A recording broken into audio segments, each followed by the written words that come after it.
ಮಗುನ ತೊಟ್ಲಲ್ಲಿ ಹಾಕ್ಬಿಟ್ ಬಾ.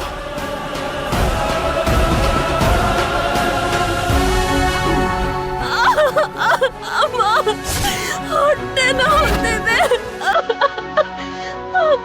ಹೊಟ್ಟೆ ನೋವು. ತುಳಸಿ,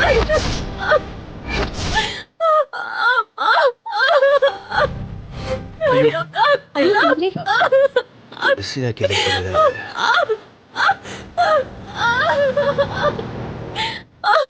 ಹೊಟ್ಟೆ ನೋವು. ಒಂದ್ ಹೆಣ್ಣು ಹೆರಿಗೆ ನೋವಿಂದ ಒದ್ದಾಡ್ತಿದ್ರೆ ನಿಂತ್ಕೊಂಡು ನೋಡ್ತಾ ಇದೀರಲ್ಲ. ಈಗ ಯಾರು ಕರ್ಕೊಂಡು ಹೋಗೋಷ್ಟು ಸಮಯ ಇಲ್ಲ. ಸುಲೋಚನಾ, ಶುಭಪ್ರಭಾ, ಔಟ್ ಹೌಸಿಗೆ ಕರ್ಕೊಂಡು ಹೋಗೋಣ. ಸರಿ, ಹಿಡ್ಕೊಳ್ಳಿ. ಆಯ್ತಮ್ಮ, ನಿಧಾನ ನಿಧಾನ. ಹಾ ಹಾ.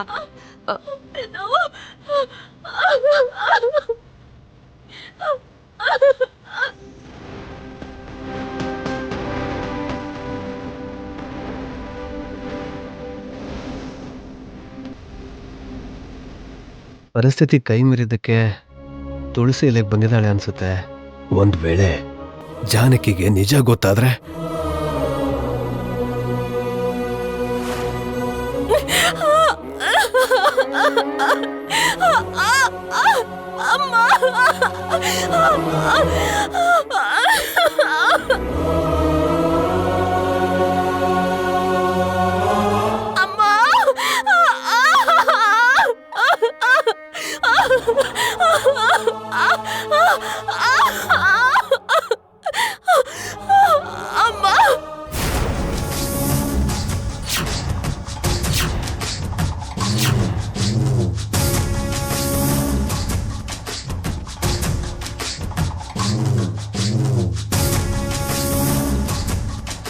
ಸಾಕ್ಷಿ ಸಮೇತ ಬಂದಿದ್ಯಾ ತುಳಸಿ? ಈ ಜನ್ಮದಲ್ಲಿ ಯಾರು ಇದನ್ನ ನೋಡ್ದಿರೋ ಹಾಗೆ ಮಾಡ್ಬಿಡ್ತೀನಿ.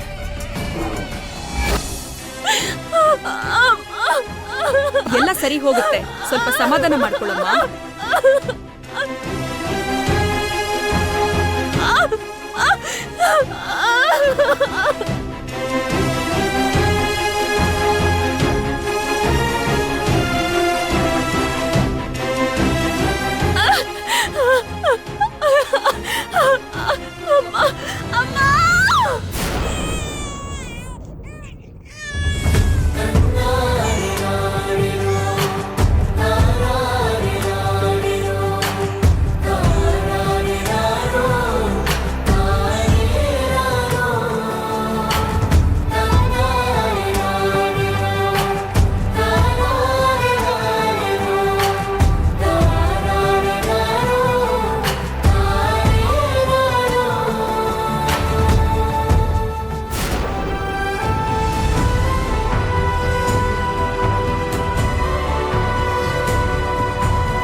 ಈ ಜಾನಕಿ ಲಕ್ಷ್ಮೀ ದೇವಿನ ಎತ್ಕೊಂಡಿದ್ದಾಳೆ. ಇಲ್ ನೋಡಿ, ಈ ಮಗು ಎಷ್ಟು ಮುದ್ದಾಗಿದೆ. ಅವ್ರ ಅಮ್ಮನ್ ತರನೇ ಇದ್ದಾಳಲ್ವಾ? ಅಪ್ಪನ್ ತರ ಕೂಡ ಇರ್ಬಹುದು.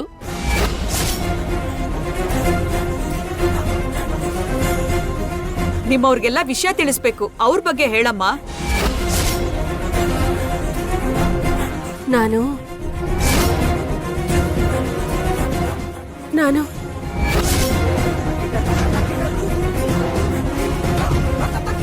ಪುಸುಕ್ಕಂತ ನೀನು ಇಲ್ಲೇ ಮಗುಗ್ ಜನ್ಮ ಕೊಟ್ಟೆ ಅನ್ಕೋ.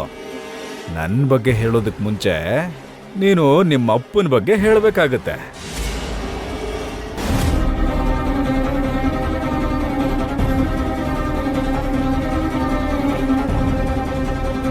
ಹೇಳಮ್ಮ. ನನಗ್ಯಾರೂ ಇಲ್ಲಮ್ಮ.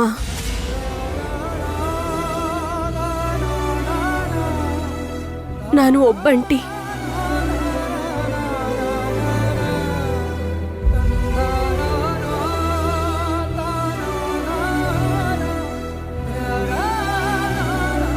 ನೀನೇನು ಹೆದರ್ಕೊಳ್ಬೇಡಮ್ಮ. ಇನ್ಮೇಲೆ ಈ ಮಗು ಅನಾಥೆಯಾಗಿ ಬೆಳೆಯೋದಿಲ್ಲ. ನಿನ್ಗೇನು ಅಭ್ಯಂತರ ಇಲ್ಲ ಅಂದ್ರೆ ನಮ್ ಹತ್ರನೇ ಕೆಲ್ಸ ಮಾಡ್ಕೊಂಡು ನಮ್ ಔಟ್ ಹೌಸಲ್ಲೇ ಇರ್ಬೋದು.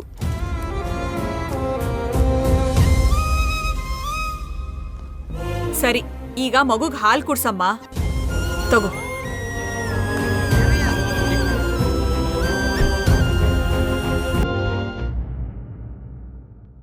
ಹೆಣ್ಣು ಮಕ್ಕಳನ್ನ ಆಸೆಯಿಂದ ನೋಡೋ ನನಗೆ ಈಗ ಹೆಣ್ಣು ಮಗುನೇ ಹುಟ್ಟಿದೆ. ತುಳಸಿ ಇಲ್ಲೇ ಇದ್ದು ಮಗುಗೆ ಹಾಲು ಕುಡಿಸ್ತಾ ಇದ್ದಾಳೆ, ಚೆನ್ನಾಗೇ ಇದೆ. ಆದ್ರೆ ನನ್ನ ವಿಷಯ ಏನಾದ್ರೂ ಹೊರಗೆ ಹಾಕಿದ್ರೆ ಜಾನಕಿ ಅತ್ತೆ ನನ್ನ ರಕ್ತನೇ ಕುಡಿದ್ಬಿಡ್ತಾಳೆ. ಅಯ್ಯಯ್ಯೋ, ಹೇಗಾದ್ರೂ ಬೇಡ್ಕೊಂಡು ಬೆದರ್ಸೋ ಈ ತಾಯಿ ಮಗುನ ಇಲ್ಲಿಂದ ಕಳಿಸ್ಬೇಕು.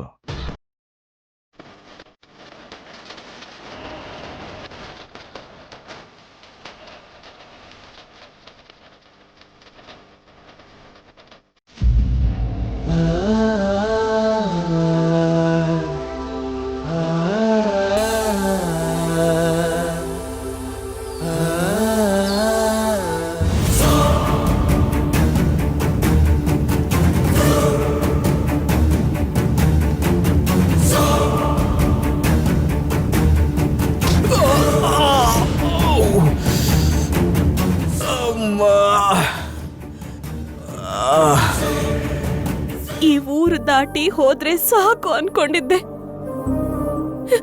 ಈ ಮನೆ ಗೇಟ್ ಕೂಡ ದಾಟೋಕ್ ಆಗ್ಲಿಲ್ವಲ್ಲ.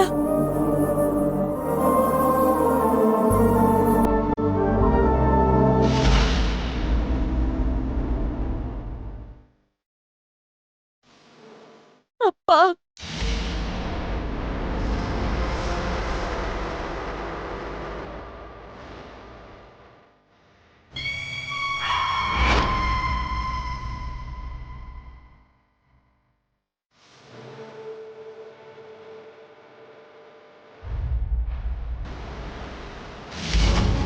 ಓಡಿಸ್ಬೇಕು ಅಂತ ಗಡಿಬಿಡಿಲಿ ನಾನು ಒಳಗೆ ಬರ್ತಾ ಇದ್ರೆ ಮಂಚ ತಾಕಿ ಒಳ್ಳೇದೇ ಆಯ್ತು. ಫಸ್ಟ್ ಟೈಮ್ ಒಂದು ಒಳ್ಳೆ ಸೀನ್ ನೋಡಕ್ ಸಿಗ್ತಾ ಇದೆ. ನಿಮಗ್ ತೊಂದ್ರೆ ಕೊಡೋಕೆ ಅಂತ ಬಂದಿಲ್ಲಪ್ಪ. ನಿಮಗ್ ತೊಂದರೆ ಕೊಡಕ್ಕಲ್ಲ ಮಾವ ಬಂದಿರೋದವಳು. ಈ ತುಳಸಿ ಬಂದಿರೋದು ಸಂಬಂಧ ಬೆಸೆಯೋದಕ್ಕೆ. ನೀವ್ ಮದ್ವೆ ಆದ ದಿನ ಅಂತ ಕೂಡ ನನಗ್ ಗೊತ್ತಿಲ್ಲ. ನಿನ್ ಸೋದರಳಿಯ ನಾಮಕರಣ ಕೂಡ ಇತ್ತಮ್ಮ. ಪುರುಷೋತ್ತಮ ಅಂತ ಹೆಸರಿಟ್ಟಿದ್ದಾರೆ. ಶ್ರೀರಾಮನ ಮತ್ತೊಂದು ಹೆಸರು ತುಂಬಾ ಚೆನ್ನಾಗಿದೆ ಅಪ್ಪ. ಈಗ ನಿಮ್ಮ ಮೊಮ್ಮಗಳಿಗೂ ಹೆಸರಿಟ್ಬಿಡಿ.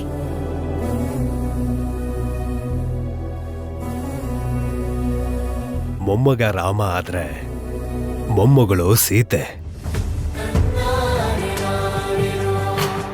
ನಮ್ಮಿಂದ ದೂರ ಆಗಿರೋ ನಿಮ್ಮಮ್ಮನೇ ಮತ್ತೆ ಹುಟ್ಟಿ ಬಂದಿದ್ದಾಳೆ ಅನ್ಸುತ್ತಮ್ಮ. ಅವಳ ಹೆಸರನ್ನೇ ಇಡೋಣ.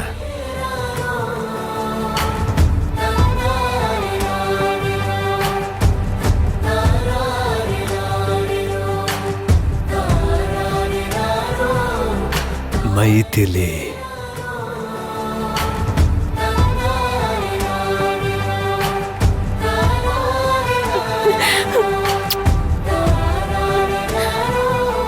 ನಾನ್ ಮಾಡಿದ ತಪ್ಪಿಗೆ ಈ ಮಗುಗ್ ಅನ್ಯಾಯ ಆಗ್ಬಾರ್ದಪ್ಪ.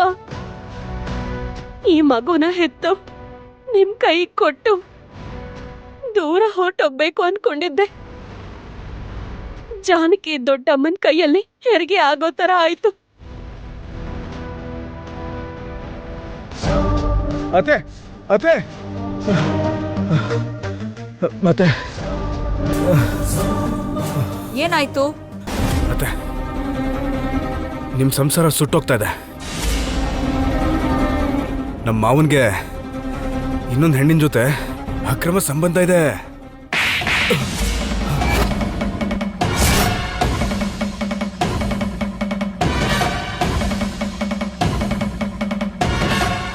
ಸಾಯಿಸ್ಬಿಡ್ತೀನಿ. ಸುಳ್ಳಾದ್ರೆ ನನ್ನನ್ನ, ಅದೇ ನಿಜ ಆದ್ರೆ ಮಾವನೇ ತಾನೆ. ಬನ್ನಿ ಅತ್ತೆ, ಆಧಾರ ತೋರ್ಸಿದ್ಮೇಲೆನೆ ಯಾರ ಬಣ್ಣ ಹೆಂಗೆ ಅಂತ ಗೊತ್ತಾಗುತ್ತೆ. ಬನ್ನಿ ತೋರಿಸ್ತೀನಿ.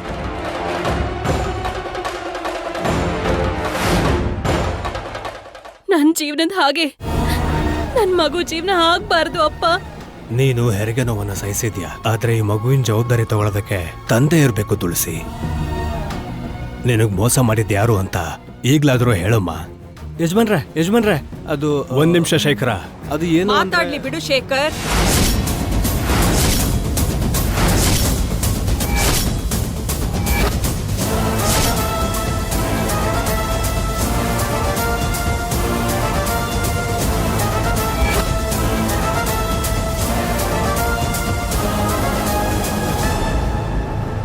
ಅವಳನ್ನ ಹುಟ್ಸಿದ್ದು ಯಾರೋ ಗೊತ್ತಿಲ್ಲ, ಆದ್ರೆ ನಿನ್ನನ್ ಹುಟ್ಸಿದ್ ಮಾತ್ರ ನನ್ನ ಕಟ್ಕೊಂಡವನು. ದೊಡ್ಡಮ್ಮ, ಬಾಯಿ ಮುಚ್ಚು. ಯಾರೇ ನಿನಗ್ ದೊಡ್ಡಮ್ಮ?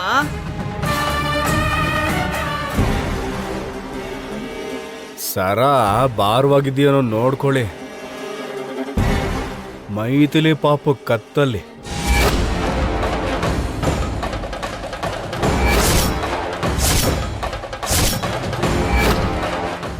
ವರ್ಷ ನನ್ ಮನ್ಸಿಗೆ ನೋವಾಗದೇ ಇರೋ ಹಾಗೆ ನನ್ನನ್ನ ಸೀತೆಯಾಗಿ ನೋಡ್ಕೊಂಡಿರೋ ಶ್ರೀರಾಮಚಂದ್ರ ನೀವು.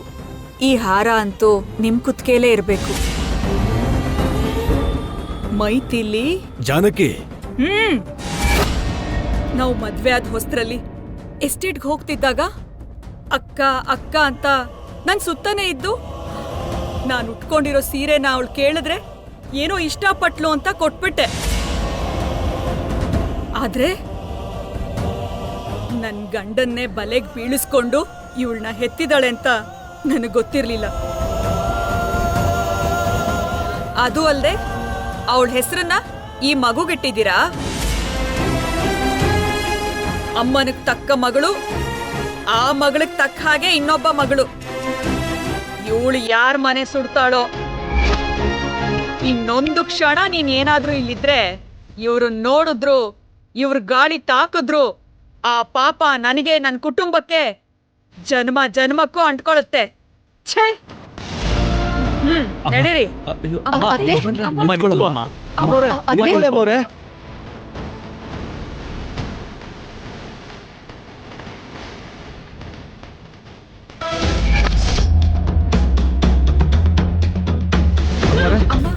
ಅಮ್ಮೋರೆ, ದಯವಿಟ್ಟು ನನ್ನ ಮಾತು ಕೇಳಿ ಅಮ್ಮೋರೆ.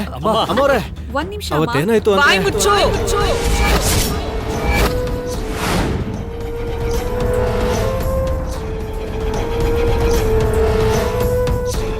ನೀನು ಗುಮಾಸ್ತನ ಬ್ರೋಕರ.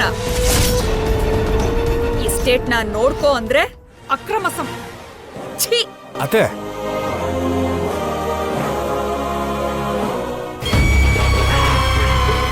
ಎಲ್ಲಾರ್ಗೂ ಬಿಡಿಸೇಳೋಷ್ಟು ತಾಳ್ಮೆ ಇಲ್ದೆ ಮಾವನ್ ಫೋಟೋನೇ ತೋರಿಸ್ತೀನಿ, ನೀವೇ ನೋಡಿ.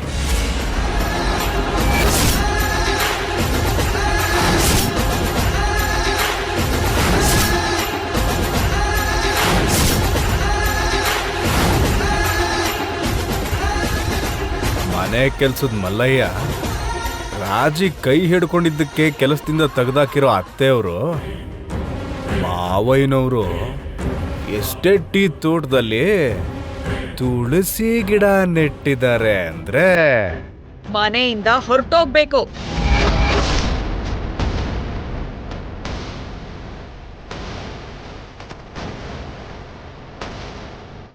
ಅಪ್ಪಂಗೆಂತ ದೊಡ್ಡ ಶಿಕ್ಷೆ ಕೊಡ್ಬೇಡಿ. ನಿಂತ್ಕೋ.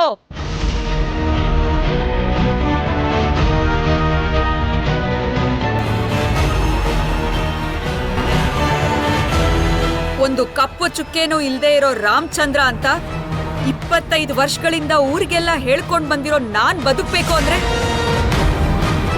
ಇನ್ನೊಂದು ಅಕ್ರಮ ಸಂಬಂಧ ಇಟ್ಕೊಂಡಿರೋ ನಿಮ್ಮಪ್ಪ, ಅವರ ಮಗಳಾಗಿರೋ ನೀನ್ ಮಾಡಿರೋ ತಪ್ಪಿಗೆ ಹುಟ್ಟಿರೋ ಈ ಮಗು, ನಿಮ್ಮಗಳ ಈ ಸಂಬಂಧನ ಮುಚ್ಚಿಟ್ಟ ಗುಮಾಸ್ತ ನೀವು 4 ಜನ ಇನ್ ಜನ್ಮದಲ್ಲಿ ನನ್ ಕಣ್ಮುಂದೆ ಕಾಣಿಸ್ಕೊಳ್ಬಾರ್ದು. ಹೋಗಿ ಇಲ್ಲಿಂದ, ಹೊರಟೋಗಿ.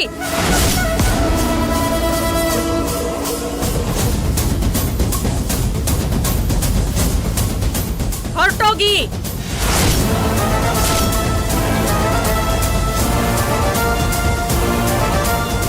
ಯಜಮಾನ್ರೆ,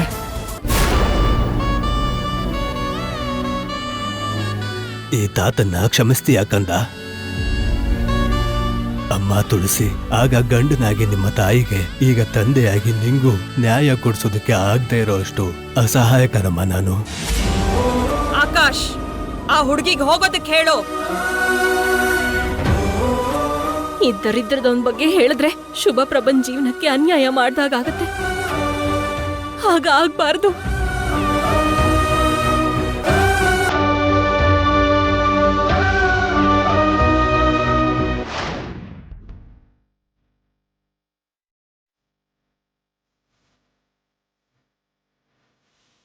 ನಿನಗೆ ಉಸಿರು ಕೊಟ್ಟು ನಾನು ಉಸಿರು ಬಿಡ್ಬೇಕು ಅನ್ಕೊಂಡೆ. ನಮ್ಮಮ್ಮನ ಹೆಸರನ್ನ ನೀರಿಟ್ಕೊಂಡಿದ ತಕ್ಷಣ ಈ ಮನೆಗೆ ಕೆಟ್ಟ ಹೆಸರು ಬಂತು ಅಂತ ನಮ್ಮಪ್ಪನ್ನ ಕೂಡ ಮನೆಯಿಂದ ಕಳಿಸ್ಬಿಟ್ರು ನಮ್ ದೊಡ್ಡಮ್ಮ. ನಾನು ಯಾವಾಗ್ಲೂ ಹೇಳಿದ್ದೆ, ನನ್ನ ಮಾತು ಕೇಳ್ದ. ಮೊದಲನೇ ಸಲ ನಿನಗೆ ತಲೆ ಸುತ್ತದಾಗ್ಲೇ ಹೊಟ್ಟೆಲಿ ಮಗುನ್ ಬೆಳೆಯೋಕ್ ಬಿಡಬೇಡ, ಅಬಾಷನ್ ಮಾಡಿಸ್ಕೋ ಅಂತಂದ್ರೆ ಹ್ಞೂ ಅಂದೆ. ನೋಡು ಇವಾಗ ಏನಾಯ್ತು ಅಂತ. ನಿಮ್ ಮಗಳು ಅನ್ನೋ ದಯೆ ಕೂಡ ಇಲ್ವಾ ನಿಮ್ಗೆ? ಅವಳು ನನಗೇ ಹುಟ್ಟಿದಾಳೆ ಅನ್ನೋ ಗ್ಯಾರಂಟಿ ಏನೋ?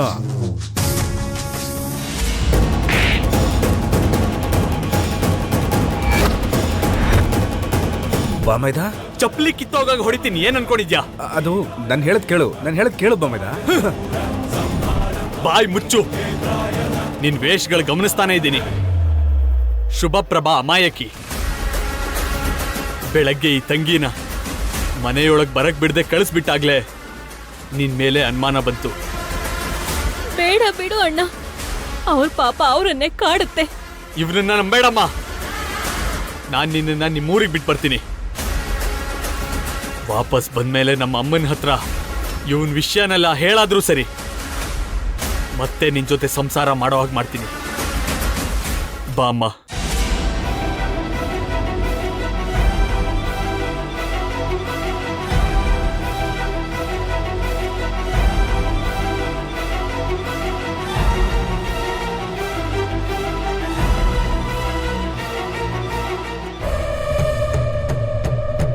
ಕೆನ್ನೆ ಮೇಲೆ ಸೊಳ್ಳೆ ಕಚ್ಚದಂಗೆ ಇವತ್ತೆಲ್ಲ ಒಡ್ಸ್ಕೊಳ್ಳೋದೇ ಆಯ್ತು.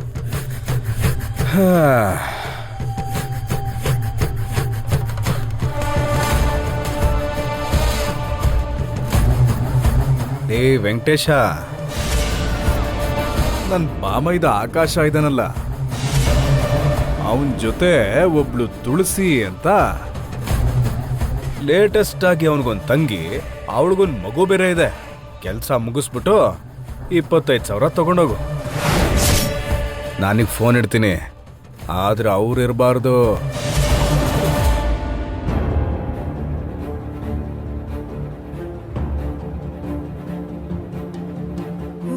ಲೀಲಾ ಕೃಷ್ಣ ನಿನಗೆ ಮೋಸ ಮಾಡಿದಾನೆ ಅಂತ ಗೊತ್ತಿದ್ರು ನಾನು ಕೂಡ ನಿನ್ನ ಹಾಗೇನೆ ಈ ವಯಸ್ಸಲ್ಲಿ ಅಪ್ಪ ಅಮ್ಮ ದೂರ ಆಗ್ಬಾರ್ದು ಅಂತ ಸುಮ್ಮನೆ ಆಗ್ಬಿಟ್ಟೆ ಅಮ್ಮ. ಆದ್ರೆ ಈ ಮಗು ತನ್ನ ತಂದೆಯಿಂದ ದೂರ ಹೋಗ್ತಾ ಇದೆ. ಈಗ ಅಮ್ಮನ್ ಮಡ್ಲಲ್ಲಿದೆ. ಆದ್ರೆ ನಾಳೆ ನಾನು ಕೂಡ ಇಲ್ದೆ ಇದ್ರೆ? ಹಾಗ್ಯಾಕೆ ಮಾತಾಡ್ತೆ ತುಳಸಿ? ನಿನಗೆ ಅಣ್ಣ ಇಲ್ವಾ? ನಿನ್ನ ಮನೆಯಿಂದ ದೂರ ಕರ್ಕೊಂಡು ಹೋಗ್ತಿದ್ದೀನಿ, ಆದ್ರೆ ನನ್ನ ಸೋದರ ಸೊಸೆಗೋಸ್ಕರ 2 ದಿನಕ್ಕೊಮ್ಮೆ ಆದ್ರೂ ಬಂದು ಹೋಗ್ತೀನಮ್ಮ.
ವೆಂಕಟೇಶ ಬದುಕೋರೇನಾ? ಮಗುವಳು ಶಬ್ದ ಕೇಳಿಸ್ತಾನೆ ಇಲ್ಲ. 3 ಜನನು ಸತ್ತಿರ್ಬೇಕು. ಕೊನೆ ಸಲ ಹೋಗಿ ನೋಡ್ಕೊಂಡ್ ಬರೋಣ. ಕಾರು ಎಗ್ರಿ ಬಿತ್ತಲ್ಲಣ್ಣ. ಡೀಸೆಲ್ ಟ್ಯಾಂಕ್ ಕೂಡ ಲೀಕ್ ಆಗಿದೆ. ಬೆಂಕಿ ಹತ್ಕೊಂಡ್ರೆ ಇವರೆಲ್ಲ ಸುಟ್ಟು ಭಸ್ಮನೆ. ಹಂಗಾದ್ರೆ ಇಲ್ಲಿರೋದು ಯಾಕೆ? ನಡಿ ಹೋಗೋಣ.